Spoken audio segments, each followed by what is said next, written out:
Assalamu alaikum students, my name is Babar Gulab and I am your biology teacher of grade 9th. Today we will discuss endocytosis and exocytosis. To understand the concept of endocytosis and exocytosis, let's move towards the whiteboard. Students, आज के lecture में हम बात करेंगे endocytosis और exocytosis के बारे में। हम देखेंगे कि इन दोनों टाइप्स में जो सेल्स हैं वो मटेरियल्स को किस तरह से ट्रांसपोर्ट करते हैं और इन मटेरियल्स को ट्रांसपोर्ट किस लिए किया जाता है। तो इन क्वेश्चंस के आंसर्स को जानने के लिए हम स्टार्ट करते हैं आज का हमारा लेक्चर। स्टार्ट करते हैं हम एंडोसाइटोसिस से। हम कहते हैं it is the process of cellular injection.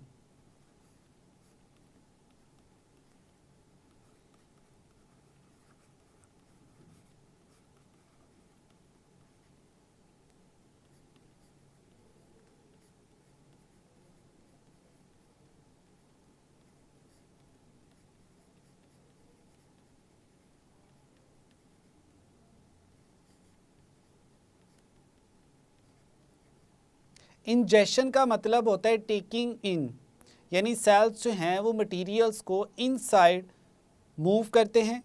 हम कहते हैं cellular injection of bulky materials, यानी बल्क की फॉर्म्स में, एक मैस की फॉर्म में जो मटेरियल है उसको ट्रांसपोर्ट किया जाता है।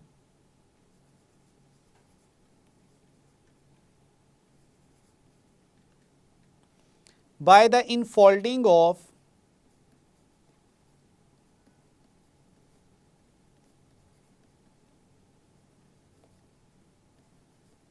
सेल मेम्ब्रेन, यानी जो सेल मेम्ब्रेन है उसमें एक इनफोल्डिंग बनेगी या पाउच लाइक स्ट्रक्चर बनेगा। साथ ही साथ हम कहते हैं and by the formation of vacuoles,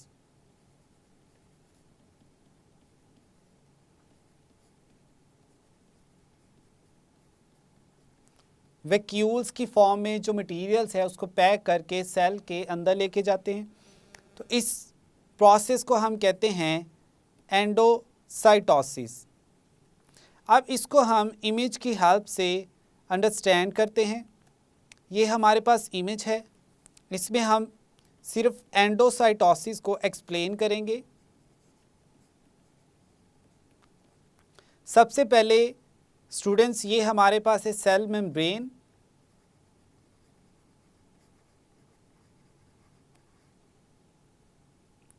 अब ये आउटसाइड जो है हमारे पास फूड मटेरियल है।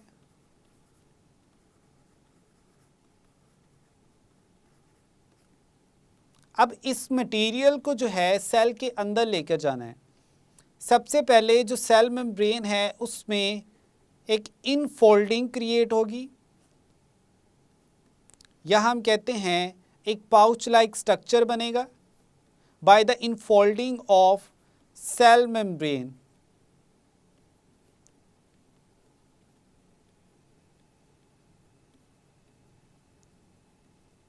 जैसे ही ये एक इनफोल्डिंग बनती है तो जो फूड मटेरियल है वो मूव करके इस इनफोल्डिंग में आ जाता है और नेक्स्ट ये जो इसके कॉर्नर्स हैं यहाँ से मेम्ब्रेन जो है वो क्लोज होते होते फिर एक वैक्यूल बना देती है। अब ये जो वैक्यूल है इसकी सराउंडिंग में अब अगर आप देखें तो यहाँ पर क्या प्रेजेंट है, सेल मेम्ब्रेन का कुछ पोर्शन।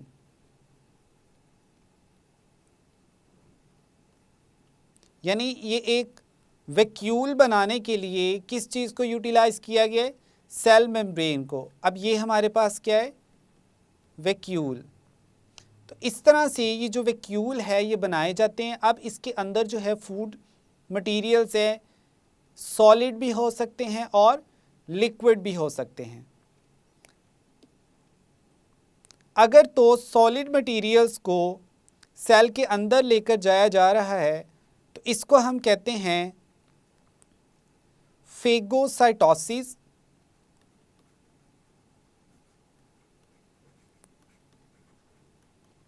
या हम कहते हैं सेलुलर ईटिंग, यानी सेल जो है वो कुछ खा रहा है और सॉलिड मटेरियल जो है वो सेल के अंदर जाएगा। लेकिन समटाइम्स ऐसा भी है हमारे पास कि जो सॉलिड मटेरियल्स है ये तो ट्रांसपोर्ट किया जा रहा है इनसाइड द सेल, लिक्विड को भी इनसाइड द सेल ट्रांसपोर्ट किया जाता है through the process of endocytosis. तो अगर लिक्विड को सेल के अंदर ट्रांसपोर्ट किया जा रहा है तो उसको हम कहते हैं पिनोसाइटोसिस, जिसको हम सेलुलर ड्रिंकिंग भी कहते हैं।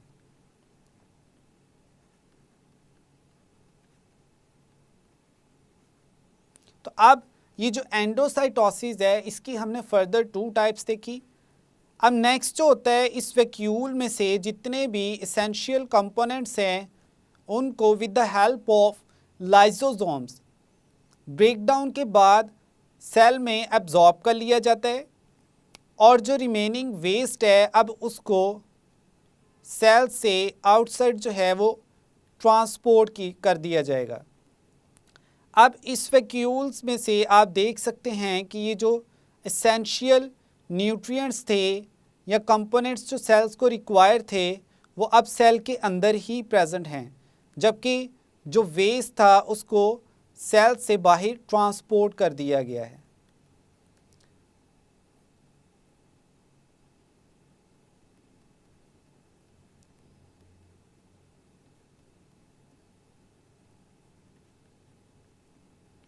तो यहाँ तक स्टूडेंट्स था हमारा पोर्शन एंडोसाइटोसिस का।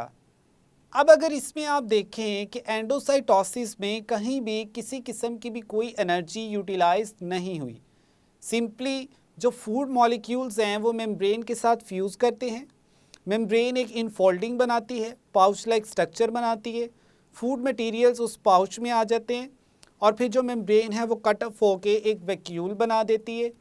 इस वैक्यूल में अब जो फूड कंपोनेंट्स हैं उनको ब्रेक करके सेल में एब्जॉर्ब कर लिया जाता है और बाकी जो वेस्ट है उसको सिंपली सेल मेम्ब्रेन के साथ दोबारा से जो वैक्यूल है वो फ्यूज़ करता है और वेस्ट को बाहर रिमूव कर दिया जाता है।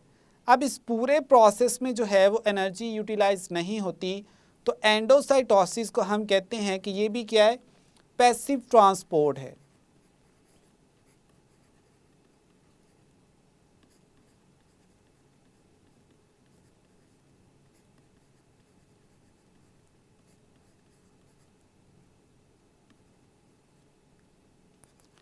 अब इसके अलावा यहाँ पर हमारे पास एक और पॉइंट है, जब फूड मॉलिक्यूल्स जो हैं सॉलिड हो या लिक्विड हो वो मेम्ब्रेन के साथ फ्यूज़ करते हैं तो मेम्ब्रेन का कुछ पार्ट जो है वो वैक्यूल बनाने के लिए यूटिलाइज हो जाता है। ओवरऑल हम कहते हैं कि मेम्ब्रेन की जो लेंथ है वो कम हो जाती है। लेकिन नेक्स्ट जब ये इसमें से वेस्ट रिमूव किया जा रहा है तो वही जो वैक्यूल है मेम्ब्रेन के साथ दोबारा से फ्यूज़ करता है और अगेन उस वैक्यूल की जो मेम्ब्रेन होती है वो सेल मेम्ब्रेन का हिस्सा बन जाती है। तो इस तरह से मेम्ब्रेन की जो लेंथ है वो दोबारा से रिहैबिलिट्यूट की जाती है या हम कहते हैं दोबारा से नॉर्मलाइज होती है। तो ओवरऑल सेल मेम्ब्रेन जो है ये नॉर्मल रहेगी। नेक्स्ट स्टूडेंट्स हम बात करते हैं एक्सोसाइटोसिस की।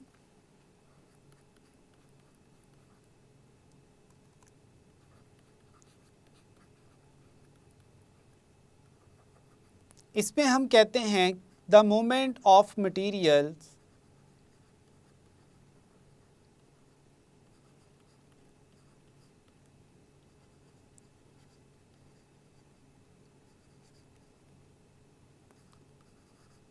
outside the cell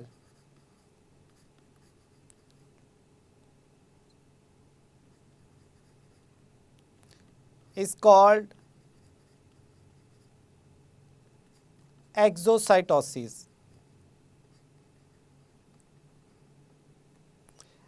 अब एक्सोसाइटोसिस जो है वो सेल्स क्यों करते हैं? हम कहते हैं to remove nitrogenous waste or the waste. Cell में जो वेस्ट हैं उनको सेल से बाहर जो है वो एक्सोसाइटोसिस के थ्रू ट्रांसपोर्ट किया जाता है। फॉर एग्ज़ाम्पल यहाँ पर हमारे पास कुछ मटेरियल्स हैं।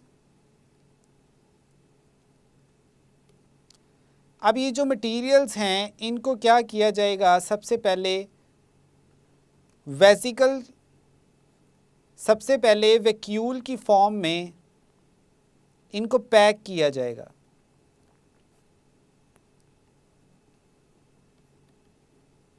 अब क्वेश्चन यहाँ पर ये है कि अब वैक्यूल्स बनाने के लिए मेम्ब्रेन कहाँ से आती है?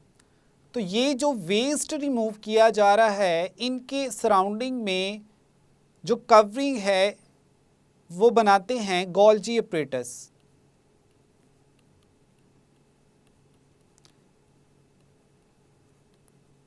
गोल्जी अपरेटस जो हैं वो इन वेस्ट को पैक करते हैं। नेक्स्ट, अब ये जो वैक्यूल है ये जाकर सेल मेम्ब्रेन के साथ फ्यूज़ करेगा। जैसे ही ये सेल मेम्ब्रेन के साथ फ्यूज़ करता है तो नेक्स्ट यहाँ पर एक ओपनिंग बनती है और अब इसमें जो वेस्ट है वो सेल से बाहर रिमूव कर दिया जाता है। नेक्स्ट, इस वेस्ट को बॉडी से रिमूव कर दिया जाता है by the help of different organs. For example जो किडनी है वो भी नाइट्रोजनस वेस्ट को रिमूव करने में हेल्प आउट करती है। तो अब ये जो वेस्ट है रिमूव कर दिया गया।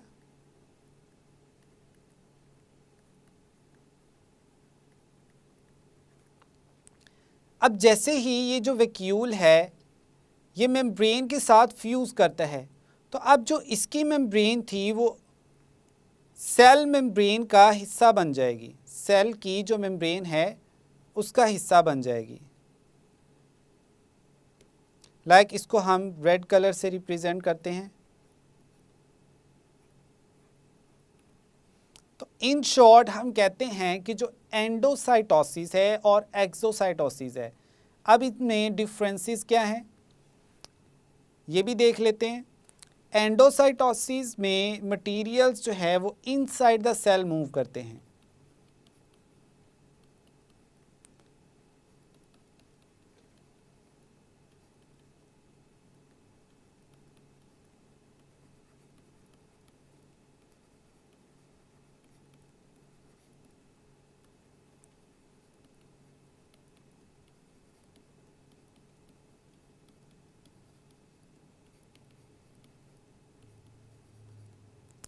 और इसमें एंडोसाइटोसिस में वैक्यूल्स बनते हैं।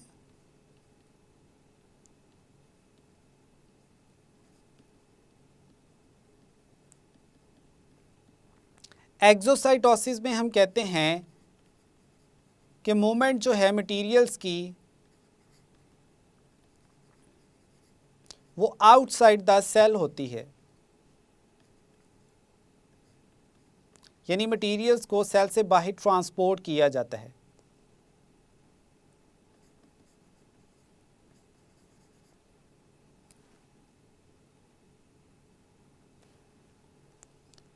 नेक्स्ट हम दोनों टाइप्स में देखते हैं कि एनर्जी रिक्वायर्ड नहीं होती।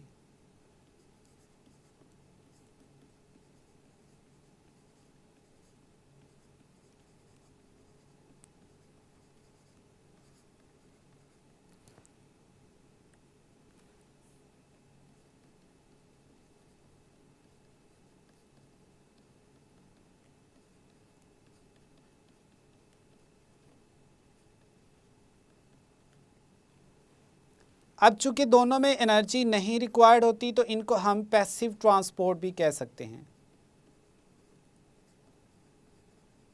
ये पैसिव ट्रांसपोर्ट की ही टाइप्स हैं। अब जो एंडोसाइटोसिस है और एक्सोसाइटोसिस है, दोनों में जो मटेरियल को ट्रांसपोर्ट किया जाता है उसमें फर्दर हम कहते हैं कि दोनों में फर्दर 2 सब टाइप्स हैं। कौन कौन सी? फेगोसाइटोसिस और पिनोसाइटोसिस,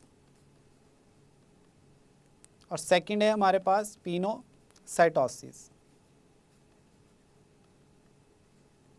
तो इस तरह से जो बॉडी है उसमें जो प्रेजेंट सेल्स हैं वो मटेरियल्स को इनसाइड द सेल या आउटसाइड द सेल जो है वो ट्रांसपोर्ट्स करते हैं। और इन दोनों में जो फाइनल डिफरेंस है वो ये है कि एंडोसाइटोसिस के दौरान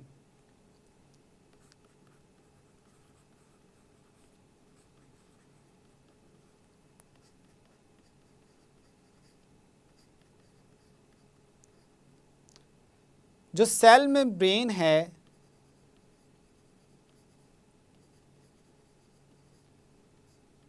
वो शॉर्ट हो जाती है, क्योंकि जब फूड मॉलिक्यूल्स या मटेरियल जो हैं सेल मेम्ब्रेन के साथ फ्यूज़ करते हैं तो वो एक वैक्यूल बनाती है। तो इसी वजह से जो मेम्ब्रेन की ओवरऑल लेंथ है वो क्या होती है? कम हो जाती है, मेम्ब्रेन शॉर्टन हो जाती है। जबकि एक्सोसाइटोसिस में हम कहते हैं कि जो सेल मेम्ब्रेन है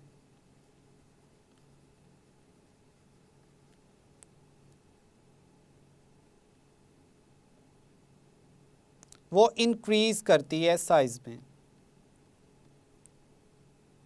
तो ये एक मेजर डिफरेंस है एक्सोसाइटोसिस और एंडोसाइटोसिस के केस में। और मटेरियल जो है वो ट्रांसपोर्ट किया जाता है in the form of bulk, यानी एक मैस जो है मटेरियल्स का बल्कि फॉर्म में वो इनसाइड द सेल या आउटसाइड द सेल जो है ट्रांसपोर्ट किया जाता है। यहाँ तक स्टूडेंट्स था आज का हमारा लेक्चर, जिसमें हमने एंडोसाइटोसिस और एक्सोसाइटोसिस को वन बाय वन एक्सप्लेन किया। स्टूडेंट्स, आज के लेक्चर में हमने बात की एंडोसाइटोसिस की और एक्सोसाइटोसिस की। फिर हमने देखा कि किस तरह से इन दोनों टाइप ऑफ ट्रांसपोर्ट्स में जो मटेरियल्स हैं उनको सेल के अंदर और सेल से बाहर ट्रांसपोर्ट किया जाता है। हमने कहा कि इन दोनों प्रोसेसेस में एनर्जी रिक्वायर्ड नहीं होती, that's why both these processes are known as or also termed as passive transport.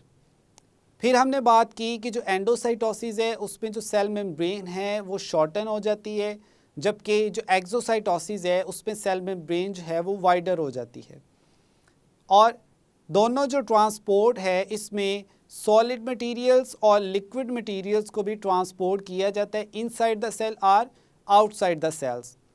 और अगर सॉलिड मटेरियल्स को ट्रांसपोर्ट किया जाए तो इसको हम कहते हैं फेगोसाइटोसिस, और अगर लिक्विड मटेरियल्स हैं तो इनको हम कहते हैं पिनोसाइटोसिस।